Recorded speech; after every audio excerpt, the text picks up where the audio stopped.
Who are they?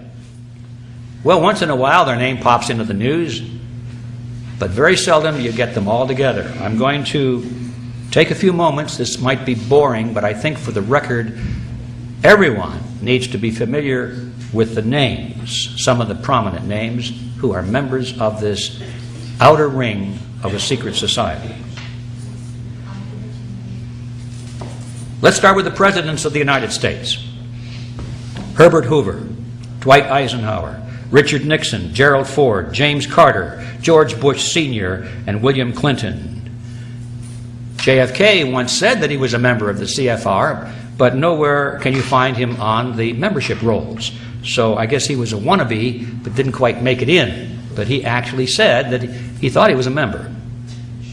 And of course, the presidential candidates, John Kerry and Vice President Richard Cheney, are members of the CFR. Secretaries of State. This is a very important position for this group because it's even more important than the president.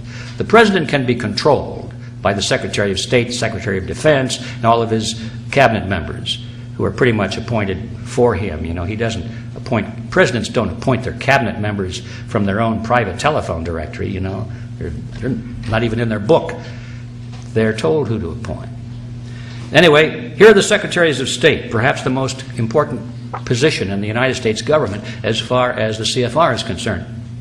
Dean Rusk, Robert Lansing, Frank Kellogg, Henry Stimson, Cordell Hull, E.R. Stettinius, George Marshall, Dean Acheson, John Foster Dulles, Christian Herter, Dean Rusk, William Rogers, Henry Kissinger, Cyrus Vance, Edmund Muskie, Alexander Haig, George Shultz, James Baker, Lawrence Eagleburger, Warren Christopher, William Richardson, Madeleine Albright, Colin Powell, and of course, Condoleezza Rice.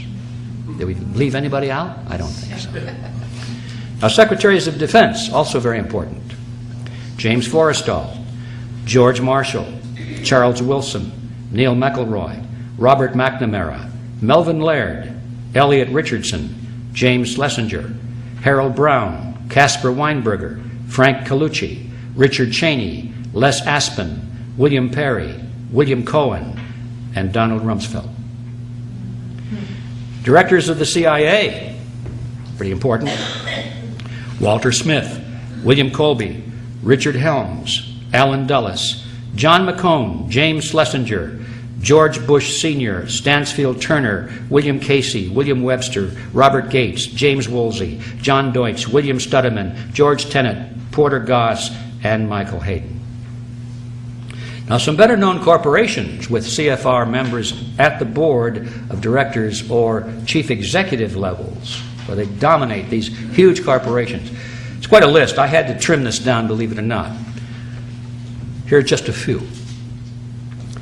Atlantic Richfield Oil Company, AT&T, Avon Products, Bechtel Construction Group, Boeing Company, Bristol Myers Squibb, Chevron, Coca-Cola and Pepsi-Cola, Consolidated Edison of New York, Exxon, Dow Chemical, DuPont Chemical, Eastman Kodak, Enron, Estee Lauder, Ford Motor, General Electric, General Foods, Hewlett-Packard, Hughes Aircraft, IBM, International Paper, Johnson & Johnson, Levi Strauss & Company, Lockheed Aerospace, Lucent Technologies, Mobil Oil, Monsanto, Northrop, Pacific Gas and Electric, Phillips Petroleum, Procter & Gamble, Quaker Oats, SBC Yahoo, Shell Oil, SmithKline Beecham Pharmaceuticals, Sprint Corporation, Texaco, Santa Fe Southern Pacific Railroad, Teledyne, TRW, Southern California Edison, Unicol, United Technologies, Verizon Communications, Warner Lambert, Weyerhaeuser,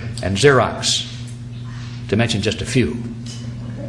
Now, in the media, also very important in controlling the thinking processes of the American people. We find CFR members in the management and operational positions at the Army Times, Associated Press, Association of American Publishers, Barron's, Boston Globe, Business Week, Christian Science Monitor, Dallas Morning News, Detroit Free Press, Detroit News, USA Today, Wall Street Journal, Los Angeles Times, New York Post, San Diego Union Tribune, Times Mirror, Random House, W. W. Norton and Company, Warner Books, American Spectator, Atlantic, Harper's Farm Journal, Financial World, Insight, Washington Times, Medical Tribune, National Geographic, National Review, New Republic, New Yorker, Newsday, Newsmax, Newsweek, Pittsburgh Post-Gazette, Reader's Digest, Rolling Stone, Scientific American, Times Warner, Time, U.S. News and World Report, Washington Post, ABC, CBS, CNN, NBC, PBS, RCA, the Walt Disney Company, and of course, Rupert Murdoch. Media personalities, the talking heads, include David Brinkley, Tom Brokaw, William Buckley, Peter Jennings, Bill Moyers, Dan Rather, Diane Sawyer, Barbara Walters, Katie Couric, and Andrea Mitchell, who was the wife of Alan Greenspan, former chairman of the Federal Reserve System. Of course, Alan is a member of the Council on Foreign Relations. Labor unions and with CFR members in key positions include AFL-CIO, United Steelworkers of America, United Auto Workers, American Federation of Teachers, Bricklayers and Allied Craft, Communication Workers of America, Union of Needle Trades, and Amalgamated Clothing and Textile Workers. All the big ones. In the tax-exempt foundations and think tanks, the number of CFR members in controlling positions is 443. Some of the better-known names are the Sloan and Kettering Foundation, Aspen Institute, Atlantic Council, Bilderberg Group, Brookings Institute, Carnegie Endowment for International Peace, Carnegie Foundation, Ford Foundation, Guggenheim Foundation, Hudson Institute, John and Catherine MacArthur Foundation, Mellon Foundation, Rand Corporation, Rhodes Scholarship Selection Commission, Rockefeller Foundation, and Rockefeller Brothers Fund, the Trilateral Commission, and the UN Association. In the universities, the number of CFR members who are or have been professors, department chairmen, presidents, or board members is 563. My last count. Could be different today, probably more. In the financial institutions such as banks, the Federal Reserve, stock exchanges, and brokerage houses, the number of CFR members with controlling positions is 284. Now, ladies and gentlemen, that gives you an idea. We could go into other areas, but bear in mind that the total membership of this group is about 4,000 people. Now, there are a lot of churches in your hometown that have memberships equal to or larger than that. And wouldn't it be curious if you were to discover that the members of that one church held all of these positions in society? Wouldn't you be curious as to what's going on? But first you'd have to know about it. And how would you know about it if the channels of communication by which you might be informed of it are also controlled by these same people? You see the magnitude of the problem we face. I'd like to emphasize that the CFR is not the inner core of a secret society, but it's at least 2 rings out. Now, what does that mean? That means that most of those people in the CFR are not aware of the history I'm giving you today. They have no inkling of it. Probably if they did know it, they'd be impressed. They wouldn't be shocked because, boy, we're on the inside of a very powerful group. Most of these people, I think, look at this as sort of a high-powered ultimate employment agency.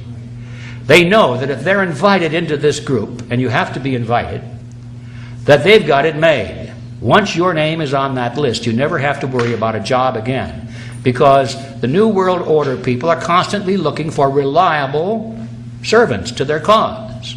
And these people have been selected not because they're evil people at all, or because they've got the grand vision of global government, although some of them do, but most of them just go along with the idea. They're open to it. They like it. And so they're dependable. And that's how they get in. So these people are not, most of them, at the inner core of a secret society. They're just opportunists. Now, there are 3 things we have to understand about this group. First of all, they're not partisan.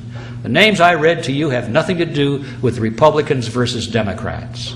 You find them equally located in both political parties. These people laugh at anyone who takes seriously a political party. They laugh at all of these people campaigning out there for Republicans or Democrats. This has nothing to do with that. Secondly, they are elitists. They intend to rule for our own good, of course. And thirdly, the method by which they intend to rule is called democracy. We're back to that word. Democracy. They want democracy. Now that presents a problem. How is it possible for these people to rule mankind absolutely and still allow democracy, where people vote and determine things through the ballot box? There's no problem with that in their book.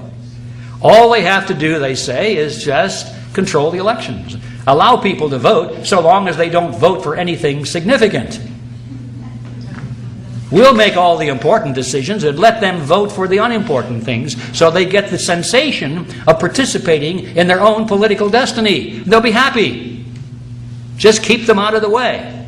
Let them have their fun and games. Let them have their bumper stickers and their straw hats. Let them go to the conventions and let them fight with each other out there. Candidate against candidate, but we own them all, so what difference does it make? You see? You're getting the picture. Now, Quigley himself described this in very approving terms. He likes that idea. In his book, this is what he says. This is in, I've forgotten which book it is now, but it's right. Let's see, it's probably the big thick one. Here's what he said. The national parties and their presidential candidates, with the Eastern establishment assiduously fostering the process behind the scenes, moved closer together and nearly met in the center with almost identical candidates and platforms. Although the process was concealed as much as possible by the revival of obsolescent or meaningless war cries and slogans, often going back to the Civil War. The argument that the two parties should represent opposed ideals and policies, one perhaps of the right and the other of the left, is a foolish idea, acceptable only to the doctrinaire and academic thinkers. Instead, the two parties should be almost identical, so that the American people can throw the rascals out at any election without leading to any profound or extreme shifts in policy. Either party in office becomes in time corrupt, tired, unenterprising, and vigorless. Then it should be possible to replace it every 4 years, if necessary, by the other party, which will be none of these things, but will still pursue with new vigor approximately the same basic policies. And there you have it. Does it sound familiar? Yes. This is the system that we have been living under, ladies and gentlemen, since World War I. Now, what are these basic policies? The creation of the New World Order based on the model of collectivism. That's it. Everything else is secondary. You can have fiscal responsibility, you can have wars, no wars, as long as you're moving constantly in that same direction. That's the same basic policy that they demand from all candidates and the two major political parties.